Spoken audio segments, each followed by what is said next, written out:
Hello learners, we begin with the new topic today. If you remember, in the previous lesson we learnt about money market and capital market.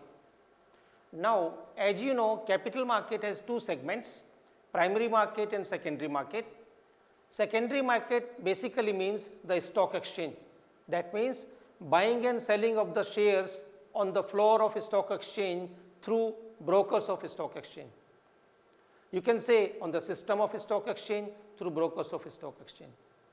Now normally when we buy the equity shares on the stock exchange, the obligation of the buyer is make the full payment and he assumes the risk. That means to say, the moment you buy the shares or you sell the shares, two kind of graph can be visualized from the angle of buyer and the seller. So first I will explain what is the implication of that graph, and then we will enter into the derivatives market. What derivatives market is? We will be focusing mainly on equity derivatives. So let us first begin with the obligation in cash market. If you see, in cash market, someone is buying the shares. So that means for buyer, what will be the graph? Graph will be like this. On this side, I have taken the price, that is loss, and this is gain. Assume that someone is buying the shares at this particular point, and this particular point refers to rupees 100. So an investor purchases shares at rupees 100. Subsequently, within a day or within a week or month, if price starts rising, then definitely he will have a gain. So this is profit line. This is profit line. On the other hand, if price starts declining once the buyer has purchased, he will have a loss. So this is particularly loss area. So that is the graph of buying the shares in the equity market for a buyer. Similarly, opposite will be for the seller. That means if we take in the same case, seller's graph will be like this. If someone sells the shares at 100, because if one person is buying at 100, someone is selling at 100. Now, the moment you sell the shares and thereafter if prices start declining, then you gain. Definitely you think that I am lucky one, I sold in time. That means once you have sold out and after that price starts declining, you will have a gain. On the other hand, if after selling the shares, prices starts increasing, then the seller starts repenting. Oh no, what I have done? I have incurred a loss. Had I waited for a few days, few minutes, I would have avoided the loss. It means this is the loss area for the seller of the share. Now, whoever may be the buyer or seller, situation is simple in the equity market or cash market. The moment buyer purchases the shares, he assumes the risk as well as probability of reward is there. For seller also, he assumes the risk of losing something, that will be hypothetical loss, or real loss it may be, that is something different, but yes, he has the chances of having gain also. He has the chances of having gain also. So that is the way equity market or cash market works. Now, point is that what is derivatives market and how derivatives market can help buyer and seller, how derivatives market can help buyer and seller in curtailing this particular portion of loss. So I am talking about hedging aspects. So now let us read the definition of derivatives, what derivatives is and how it protects the investors in the market. If you see, derivatives are those instruments or transactions which derive the value from an underlying asset. And most prominent derivatives in the finance are option contract, futures contract, forward contract and the swaps. We have index futures also.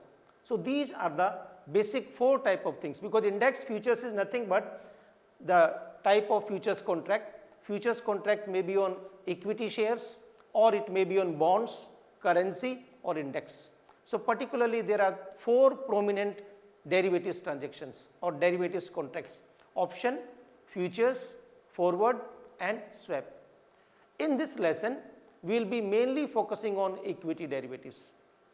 Now, when I say derivatives are the instruments which derive the value from an underlying asset, it means the moment someone has purchased a derivatives or sold a derivatives, any of the derivatives, he will have the gain or loss depending upon the price movement of the underlying asset.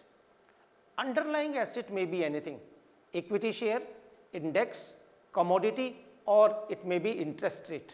So, anything can be underlying asset on which derivatives can be created. I will give an example, or we will begin with the concept of option transaction. However, certain things are regulated by exchange in case of derivatives. I will come to that particular thing little later. First of all, understand what an option contract is. You might have heard about call option and put option. So, what are these option contracts and how people can either hedge themselves, protect themselves, or speculate by using that? Option contract. Option contract is an agreement between two parties whereby buyer of the option is buying the commitment of the seller of the option.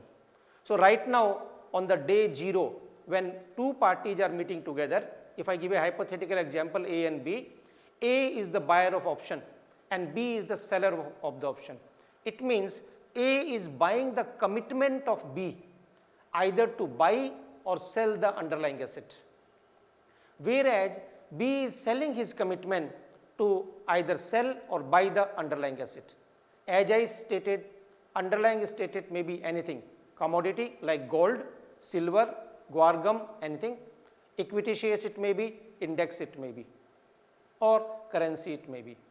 So, option contract is the one in which one person is buying the commitment of another person. Now, the person who is buying the commitment, he might have the right to buy the underlying asset or right to sell the underlying asset depending upon the type of option. Now, only one thing is sure: the day when a person is buying the option, he has to pay the premium. So, once you pay the premium, you become the buyer of the option, and buyer of the option has all the rights without any obligation, whereas seller of the option has all the obligation without any rights. So, let us take an example that will make it more clear, because understanding option is little bit typical without the help of an example. If you see, there are two market segments prominently in the stock exchange: cash market, which we call it as equity market.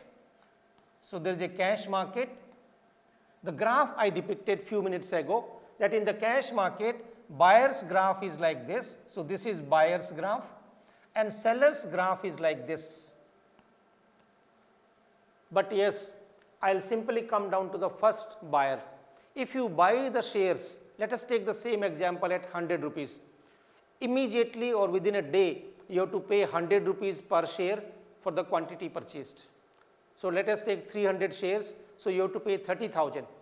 Now, 100% payment is made by the buyer of the share and he assumes the risk also. That means he might have the gain, he might have the loss. And let us assume holding period of this buyer is 1 month. It means he is assuming that by the end of 1 month, price of the share will rise and he will have the gain, but nothing is guaranteed. Now, this is done by a person X. So, Mr. X goes to the market, buys 300 shares of a particular share at 100 rupees and waits for 1 month. Whereas person Y, so who is this particular investor? X. Y goes to derivatives market and he buys an option, and I will say he buys a call option. Now, a call option is the one in which buyer of the option has right to buy the underlying asset on or before the expiry at the strike price or exercise price. So, let us say on this particular day, today is, let us say, 16th of January. So, on 16th of January, spot price or cash price of this share is 100. So, we keep strike price also 100, strike price also 100, and quantity is 300 shares. So, Mr. Y is purchasing a call option whereby Y is saying that yes, I will buy 300 shares of this company at the rate of 100 rupees exactly after 1 month, and someone is selling this option. So, let us name those people. Y is the buyer of the option and Z is seller of the option. So, he is seller of option and he is buyer of option.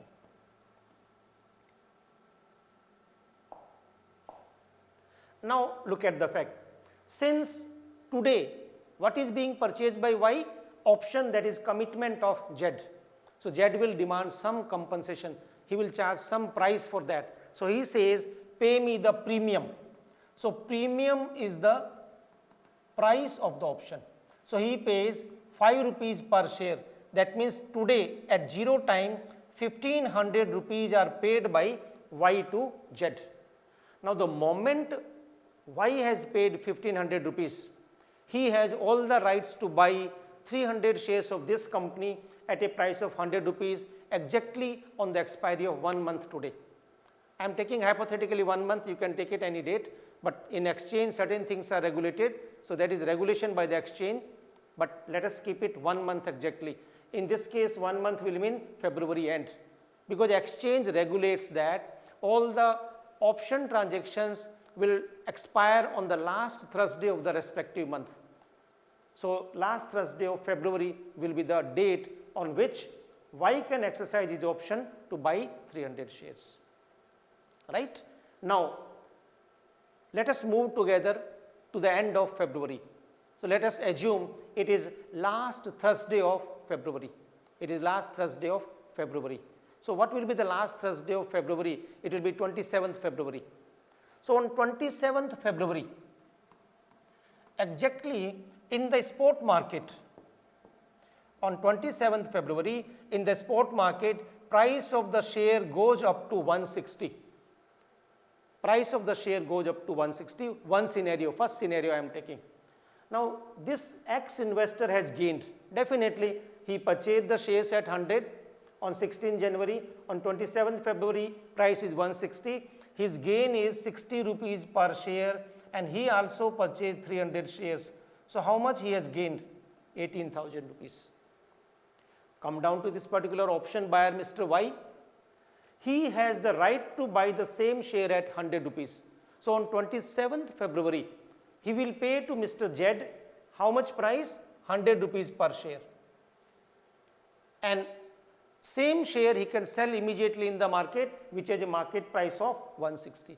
So, thereby his gain per share, because he is buying at 100 and selling at 160, his gain per share is 60 on 300 shares, 18,000 rupees.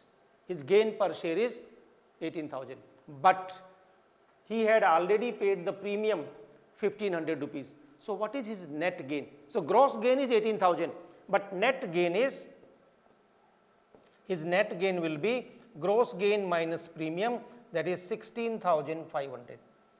18,000 he realizes on the expiry of the option and 1500 he had already paid the premium. So, that is the greener side of the things, better side of the things, but nothing is guaranteed in the stock market or derivatives market. So, I have taken one scenario in which price has gone up. Now, you can see, we will put the graph also of this particular option buyer. What if price of this share comes down to rupees 40 per share? I am taking the darker side now. If suppose prices of this share tumble down, by the end of February, price has come down to rupees 40 per share. In that case, this Mr. X come down to the person who has made the purchase in cash market. He purchased at 100, now price is 40. He has a loss of 60 rupees per share. His capital of 18,000 has been eroded. He has incurred a loss of 60 rupees per share, resulting into 18,000 loss. So, if you buy shares in cash market, you are having both the sides, either you can gain or you can lose. But now come down to this person who had purchased the call option. When price has gone down to 40, he will never go to Z, because in the beginning Y has already paid premium 5 rupees per share, and that premium entitles him to have the right to buy the underlying asset without any obligation. It means he has no obligation to buy it. He will say, let it go, let the option expire. His maximum loss is 5 rupees per share, that is 1500 rupees in this case. It means when you buy the call option, you have the right to buy the underlying asset on or before the expiry at the exercise price without any obligation, So, his graph of gain will be like this. So, this is option buyer's graph of gain. In between we have 100 rupees, which is exercise price. This is 105. It means the moment price moves above 105, option buyer will have the gain, and if price goes down below 100, 105 and something like that, in this case we had it goes down to 40 rupees. His maximum loss is 5 rupees per share, which he has already paid. That is the premium of the option. So, that is the way option helps in protecting someone. It helps in protecting those people who have purchased the call option and they are optimistic. If you are pessimistic that yes, prices might come down, you will buy the put option. So, now let me again give a recap of the definition of option. Option is a transaction in which two parties buy the commitment of each other. Buyer of the option will pay premium on the day 0, that is on the transaction day, to the seller of the option. Buyer of the option has all the rights without any obligation, whereas seller of the option has all the obligation without any rights. Premium is over and above the exercise price or strike price. All the parameters, what will be the underlying asset, what will be the quantity, that is lot size, on when it will expire, that means on when the buyer of the option can exercise his right, are specified on day 0, that is transaction day. Buyer of the option can either buy call option or put option. So, whenever someone is optimistic and he thinks prices will rise, prices of the shares or underlying asset will rise, he will buy the call option. Whereas, if someone is pessimistic, he thinks prices of underlying asset will go down, he will buy the put option, because call option gives the buyer right to buy the underlying asset at the strike price, whereas put option gives the right to buyer of the option to sell the underlying asset at the strike price. Now, whether you buy the call option or sell the call option, in every circumstances buyer has to pay the premium upfront, that means on day 0, on the day of transaction. So, that is how option contract is there. There are many more things in option contract, but since this course introduces you to the basic elements of the derivatives, so we will not be going in for the much more details right now. So, one kind of derivatives transaction is option contracts, call option and put option.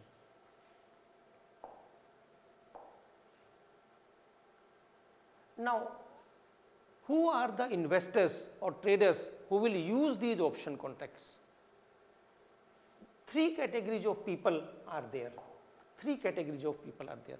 Hedger, speculator and arbitrator. Hedger means the one who is trying to hedge his position, who is trying to minimize the risk of his existing position. Now, look at a fact. Let us say you are already having the shares of a company purchased few months, few years ago, at whatever price it might have been purchased, and now you are apprehensive that prices might come down, and if prices come down, you will have the loss. So, what you can do? You can protect yourself, you can hedge your risk by purchasing the put option. That put option on that particular share, so in that case, the share which you are holding will be your underlying asset. You can buy the put option. Now, if really prices go down, you can exercise your put option to sell the existing shares with you. On the other hand, after purchasing the put option, if prices do not go down, they go up, your maximum loss is what? The premium paid for purchasing the option, but you will gain from the holding of the share which you already have. So, hedger is the investor or trader who is using the option contract to hedge his position, that is to minimize the risk of his position or to cover the risk of his existing position. Speculator. Speculator never has the existing position, he is opportunist. If suppose someone comes to know in the morning that today market of particular share will go up, he can buy the call option in the morning for 1 month duration, 2 month, 3 month and something like that. All the technical features are there for are the features of option contract that we are not going to deal in detail, because I have to introduce the basic aspects. So, speculator is the one who is opportunist. He will buy the call option with the hope that prices will go up, and then by exercising the call option or by selling the same call option, he can gain in future. If someone is pessimistic about some share, he can buy the put option. He is not having any shares with him, but he can speculate on that. So, speculator is the one who is not having existing position in the underlying asset. He is simply encashing upon the opportunity. Whereas, third type of investor is arbitrager, an investor or trader who takes the benefit from the price difference across the two markets. And in this case, arbitrager, what he will do? He will take the difference between cash market prices and the derivatives market prices. So, there is a mechanism for arbitrage. So, arbitrager is the one who buys in a market where prices are low and simultaneously sell in the another market where prices are high. Thereby, he gets the zero risk gain. So, these three category of investors are there in the derivatives market. So, we have dealt with option contract. Now, let us look at the second equity derivatives, which is futures, because our basic scope is equity derivatives, futures transaction. A futures transaction is the transaction in which two parties enter into an agreement today for buying or selling underlying asset on a pre-decided future date. In a futures transaction, all the parameters like what will be the strike price or the futures price, or what will be the exercise date, what will be the quantity, that is quantum or lot size, every parameter is decided on the day 0 on the date of transaction. Only thing is that settlement of the transaction is done on a pre-decided future date. Future transactions are mainly exchange traded futures transactions. That is why these are standardized future transactions. When I say standardized futures transaction, maximum parameters of a futures transactions are decided and regulated by the concerned stock exchange where the transaction is being taken. Take a simple example. Today price of Tata Power is, let us say, 440 rupees. You are optimistic that within 1 month price of the Tata Power share might rise. So, one option is there, pay the money 100% money right now and buy the Tata Power shares in the cash market and keep the shares with you. If prices go up, you will have the gain. If prices come down, you will have the loss. On the other hand, you can go to the futures market, buy the futures of Tata Power 1 month future, because futures are also available for 1 month, 2 month, 3 month. So, buy the Tata Power futures for 1 month duration, decide the strike price. So, today's price is 440, you keep the futures price also 440, you can keep it, or 460 you can keep it, or 400 you can keep it, it is up to you. So, let us say, and that will be again decided in the market at what price futures will be there. So, it is up to you at what price you want to buy. So, you can negotiate with the seller of the futures and something like that. Now, let us say you go in the market, you buy Tata Power futures at a price of 450, whereas current price is 440. It means you as a buyer of futures have the rights as well as obligation to buy Tata Power shares at 450 rupees per share on the expiry of 1 month. Whereas the one who is selling the futures, he also has the rights and obligation to give you desired quantity or decided quantity of Tata Powers at a price of 450.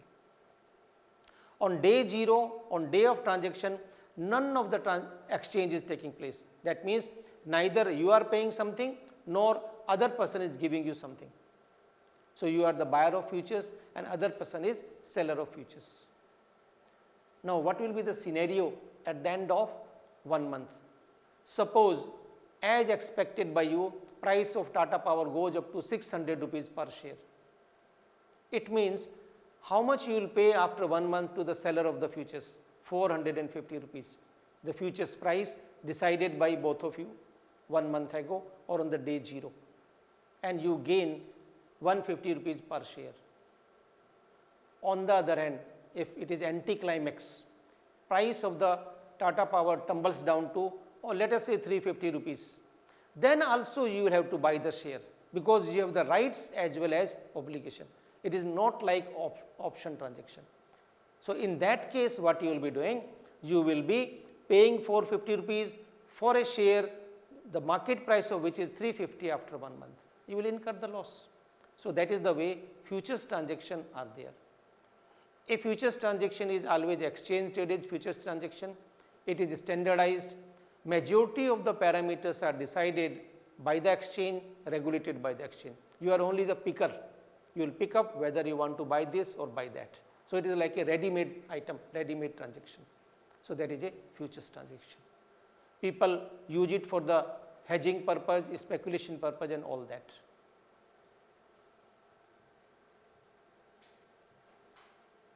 Then we can say sister or brother of futures transaction is forward transaction. A forward transaction is the one in which majority of the parameters of the transaction are decided mutually by both the parties. It is customized transaction. In a forward transaction, all the parameters of the transaction are decided at 0 time on the day of transaction mutually by both the parties for settlement on a pre-decided future date. So, this is little bit different from the futures transaction in the sense that it is customized, whereas futures transaction is standardized. Now, this customization makes it that all the forward transactions are traded on OTC exchange or in the OTC market, that is over the counter market. You might have heard that people buy the currency and sell the currency. Let us say you are planning to go to America next year, and in America Indian rupee is not in practice. It cannot be used to buy or sell the goods. So, definitely you need to buy the dollar. So, one way is that the day when you depart from India, go to the bank or the registered money changers, pay the cash, get the dollar. Now, if you go at after 1 month, it will be your fate. At whatever ruling price of 1 month, currency will be sold to you. On the other hand, you can go today to a bank, buy a forward transaction on the US dollar. That means now if today you look at the newspaper, exchange rate of rupee dollar is say 80 rupees per dollar. Now, you do not want to buy it right now, you want to buy it after 1 month. So, you simply ask the bank that what is the forward rate for 1 month dollar. Bank says 81 rupees per dollar. You strike a deal for 1 lakh dollar. Now, it means the moment you negotiate a deal with the bank that you will buy 1 lakh dollar at the rate of 81 exactly after 1 month or 30 days or 20 days or 15 days, it means you have the right as well as obligation to buy the dollar from the bank at rupees 81 per dollar, and bank has the right as well as obligation to sell you the same dollar at 81 per dollar, right. Now, exactly after 1 month, the date which is decided by you, it may be any date, any odd days might be there, but yes, it has to be banking working day.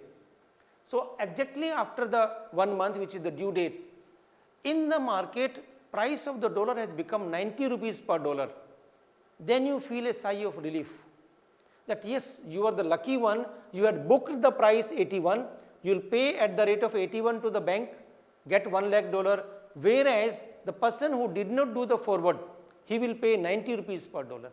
So you gain by 9 rupees per dollar. Similarly, reverse is also there, opposite is also there. If by chance dollar has become weak, then definitely price of the dollar will come down. And suppose price of the dollar has come down to 75 after 1 month, even then you have to pay 81 because you are committed to pay that.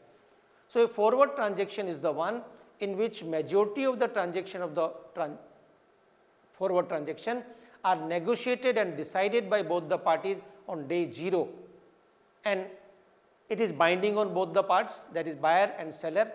Buyer has all the rights as well as obligation. Similarly, seller has all the rights and all the obligation. So this is the way forward transaction is used to hedge, speculate and arbitrage.